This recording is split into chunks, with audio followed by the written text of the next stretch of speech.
বিএনপির কি পতন হতে যাচ্ছে? আওয়ামী লীগের পতন হয়ে গিয়েছে, সেই পতনের আতঙ্কে বিএনপি আছে, এতটুকু কি আপনারা অনুধাবন করতে পারছেন? এই কারণে বিএনপির মাথা ঘুলিয়ে গিয়েছে, কোনটা করবে কোনটা করবে না। বিএনপির মির্জা ফখরুল, মির্জা আব্বাসরা, রুমিন ফারহানারা বুঝতে পারছে না। এই কারণে গলার ভিতর থেকে তাদের সেই ধোঁয়াশি, গলা পোড়া, বুক পোড়া, কলিজা পোড়া গন্ধ বেরোচ্ছে। তারা এখন উথাল পাথাল উল্টাপাল্টা কথা বলছে। কোনটা জনদাবি আর কোনটা মুষ্টিমেয় লোকের দাবি এটা তারা বুঝতে পারছে না। কোনটা আওয়ামী লীগের দাবি, কোনটা গোয়েন্দা বিভাগের পাতানো খেলা, আর কোনটা জনগণের দাবি বিএনপি কিন্তু রিলেট করতে পারছে না। এই কারণে মানুষের সাথে তারা নিজেকে সম্পৃক্ত করতে পারছে না। বিএনপি এই অপরাধের জন্যই বিএনপি হয়তোবা বিলুপ্ত হয়ে যেতে পারে। আউযুবিল্লাহি মিনাশ শাইতানির রাজিম, বিসমিল্লাহির রহমানির রহিম। প্রিয় বন্ধুরা, আপনারা কি বুঝতে পারছেন যে মনে আছে আপনাদের 2013 সালের আমার দেশের একটি হেডিং হয়েছিল শাহবাগে ফ্যাসিবাদের পদধ্বনি।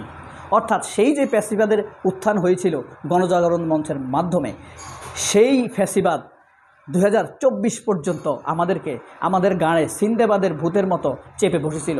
এই দেশে লুটপাট, গুম, খুন, হত্যা, ভারতের আধিপত্য, মুসলমান নির্যাতন, কোন অপরাধ যে করেনি। ইসরায়েল এবং কাশ্মীরের পরে এই পৃথিবীতে সবচাইতে বেশি মুসলিম নির্যাতন হয়েছে এই বাংলাদেশে। আর এই নির্যাতনের হোতা হইল শেখ হাসিনা, মাস্টার মাইন্ড, এবং এই নির্যাতনের একজন মাস্টার কমান্ডার, সুপ্রিম কমান্ডার। আর এটার ইন্ধনদাতা, সমর্থকদাতা ছিল ভারত। আইবি রহমানরা এই গুম, খুন, হত্যা, লুটপাটের একনিষ্ঠ সমর্থক, একনিষ্ঠ শক্তি। প্রিয় বন্ধুরা, এই যে আমার দেশ একটি হেডিং করেছিল, ঐতিহাসিক হেডিং, আমার মনে হয় 50 বছর পরেও আমার দেশের এই হেডিং নিয়ে আলোচনা হবে গণতন্ত্র মানুষের মধ্যে, যারা গণতন্ত্রপন্থী মানুষ। সেই হেডিংয়ের কারণে মাহমুদুর রহমানের বিরুদ্ধে 150টি মামলা দেওয়া হয়েছিল, 169টি মামলা দেওয়া হয়েছিল। এই Mahmudur Rahman mister truth, mister honest হিসাবে খ্যাত, মিস্টার ডিপ্লোম্যাট হিসাবে খ্যাত, মিস্টার ক্লিনম্যান হিসাবে খ্যাত। আমরা এই কারণে মাহমুদুর রহমানকে শ্রদ্ধা করি। তবে সেই মাহমুদুর রহমান যে নিউজটি করেছিলেন শাহবাগে ফ্যাসিবাদের পদধ্বনি, উত্থান, আর এখন হাসনাত আবদুল্লাহরা শাহবাগে কি করছেন? শাহবাগে ফ্যাসিবাদের পতন চান, আওয়ামী লীগের নিষিদ্ধকরণ চান।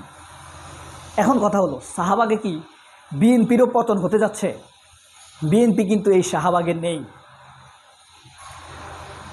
দেখেন, ঘটনা ফিরে আসে, তবে ভিন্নভাবে। সেই শাহবাগ ছিল ফ্যাসিবাদের উত্থানের জন্য, জামায়াত ইসলামের নিষিদ্ধকরণের জন্য, দিগন্ত টিভি বন্ধ করার জন্য, আমার দেশ বন্ধ করার জন্য, ইসলামী ব্যাংক বন্ধ করার জন্য, বিএনপিকে নিষিদ্ধ করার জন্য। সেই শাহবাগে আওয়ামী লীগ ছিল রোল মডেলের ভূমিকায়, আর সিপিবি ছিল, ছাত্র ইউনিয়ন ছিল, প্রথম আলো ছিল, ডেইলি স্টার ছিল এটার ইন্ধনদাতা, এটিএন বাংলা, 71 টিভি। আর এই শাহবাগে আওয়ামী লীগের পতন চাওয়া হয়েছে, কিন্তু সেই দাবিতে বিএনপি নেই, এই গণদাবিতে বিএনপি নেই। তাহলে বুঝতে পারছেন ব্যাপারটা কোথায় দাঁড়ালো। তাহলে বিএনপি নেই বানি বিএনপি নিজেকে কি ফ্যাসিবাদের সমর্থক ভাবছে? একটা জিনিস খেয়াল করলে দেখবেন, বিএনপিকে যদি আওয়ামী লীগের নিষিদ্ধকরণের বিষয় বলা হয়, বিএনপি বলে যে এটা জনগণ চাইলে নিষিদ্ধ হবে। তাহলে বিএনপি নির্বাচন চায় কেন? জনগণ চাইলে নির্বাচন হবে। এখন বিএনপি বলবে যে বিএনপি বড় দল, বিএনপি বুঝে, বিএনপি রাষ্ট্র পরিচালনা করেছে, সরকার পরিচালনা করেছে, এই কারণে জনগণের পালস বুঝে। জনগণ যে আওয়ামী লীগের নিষিদ্ধকরণ চায় সেটা কি বিএনপি বুঝে না? আওয়ামী লীগ নিষিদ্ধকরণের ক্ষেত্রে বলা হলে যে আমরা কে, তাহলে ভোট চাওয়ার তোমরা কে? ডক্টর ইউনূসের পতন চাওয়ার তোমরা কে? ছাত্রদেরকে নিয়ে সমালোচনা করার তোমরা কে? যেই ছাত্ররা বেগম খালেদা জিয়ার, ম্যাডাম খালেদা জিয়ার, গণতন্ত্রের আপসের নেত্রী খালেদা জিয়ার মুক্তির জন্য নায়কের ভূমিকা পালন করেছে, যেই ছাত্ররা তারেক রহমানের মুক্তির জন্য নায়কের ভূমিকা পালন করেছে, সেই ছাত্রদেরকে আপনারা বেঈমান বলেন। আর আওয়ামী লীগ নিষিদ্ধ করার ক্ষেত্রে কথা বললে আপনারা বলেন যে জনগণ যদি চায় তাহলে নিষিদ্ধ হবে।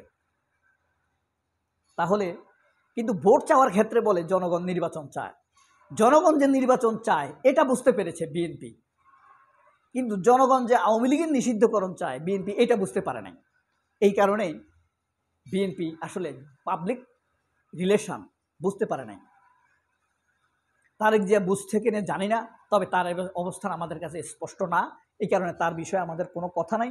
তারেক রহমানের কথাবার্তা নিয়ে ইদানিং মানুষ ধীরে ধীরে বিরক্ত হয়ে যাচ্ছে, কারণ কোনো বিষয়ে সে স্পষ্ট অবস্থান নিতে পারছে না। না পেরেছে সে তার দলের চাঁদাবাজি বন্ধ করতে, না পেরেছে আওয়ামী লীগ সরকারের পতন ঘটাতে। তবে সে যে চমৎকার আন্দোলনগুলো করেছে, সেই আন্দোলনগুলোর রেজাল্ট মির্জা ফখরুল ঘরে তুলতে পারেনি। মির্জা ফখরুল আওয়ামী লীগের সাথে আঁতাত করে চমৎকারভাবে নিজের চিকিৎসা করিয়েছে, নিজের পরিবার নিরাপদে ছিল। মির্জা ফখরুলের কোনো মেয়ের নামে, 2টা মেয়ে, কোনো মেয়ের নামে মামলা হয়েছে? কিন্তু তারেক রহমানের স্ত্রীর নামে কিন্তু মামলা হয়েছে। মির্জা ফখরুলের স্ত্রীর নামে মামলা হয়েছে? হয় নাই। খালেদা জিয়ার নাতির নামেও মামলা হয়েছে। মির্জা ফখরুলের মেয়ের নামে হয়েছে? মির্জা আব্বাসের ছেলের নামে মামলা হয়েছে? হয়নি। কিন্তু খালেদা জিয়ার নাতনির নামেও মামলা হয়েছে। খালেদা জিয়ার নাতনিকে কত বিশ্রী ভাষায় গালাগাল করেছে টাকলা মুরাদ, মনে আছে? মির্জা ফখরুলদের এসব নিয়ে কোনো কথা আছে? কথা নাই। অর্থাৎ মির্জা ফখরুলদের স্টাইল হলো ছোট আওয়ামী লীগের স্টাইল। আওয়ামী লীগ একটু বেশি অন্যায় করেছে, তারা একটু কম অন্যায় করবে, এটা হলো মির্জা ফখরুলের। মানে আমরা আওয়ামী লীগের চাইতে একটু ভালো। আমরাও মুক্তিযোদ্ধার কথা বলি, আমরাও হুজুরদেরকে উগ্র বলি, আমরাও ধর্মীয় লোকদেরকে ধর্মান্ধ বলি। মির্জা ফখরুলও কিন্তু ধর্মীয় লোকদেরকে ধর্মান্ধ বলে, ধর্মীয় লোকদেরকে উগ্র বলে। হ্যাঁ, রবীন্দ্রনাথ পন্থী, দেখবেন সে বেশি বেশি রবীন্দ্রনাথের কথা বলে, সে বেশি বেশি ভারত বন্ধু। এটা মানে আওয়ামী লীগের চাইতে একটু কম কম কম কম সব কিছু করে। অর্থাৎ জামাত বা ইসলামের উপরে মির্জা ফখরুলও অত্যাচার করার পক্ষে। মির্জা ফখরুল ছোট ফ্যাসিবাদ, তারেক রহমানকে ফ্যাসিবাদ হতে বাধ্য করবে এই মির্জা ফখরুলরা, এই মির্জা আব্বাসেরা। ছাত্রদের প্রেডিকশন তাহলে মিথ্যা না? ছাত্ররা যে আলোচনাগুলো করেছিল 8 মাস আগে, এখন আমরা দেখছি তাই হচ্ছে। তারা ব্যাংক, জমি, টেলিভিশন এগুলা দখল করছে। মানে আওয়ামী লীগ 2 লাখ লোককে জেলে ঢুকিয়েছে, বিএনপি 1 লাখ লোককে ঢুকাবে। আওয়ামী লীগ 2 লাখ কোটি টাকা লুটপাট করে বিদেশে পাচার করেছে, বিএনপি 1 লাখ কোটি টাকা বিদেশে পাঠাবে। আওয়ামী লীগ 10,000 আলেমকে জেলে ঢুকাইছে, বিএনপি 5,000 আলেমকে জেলে ঢুকাবে।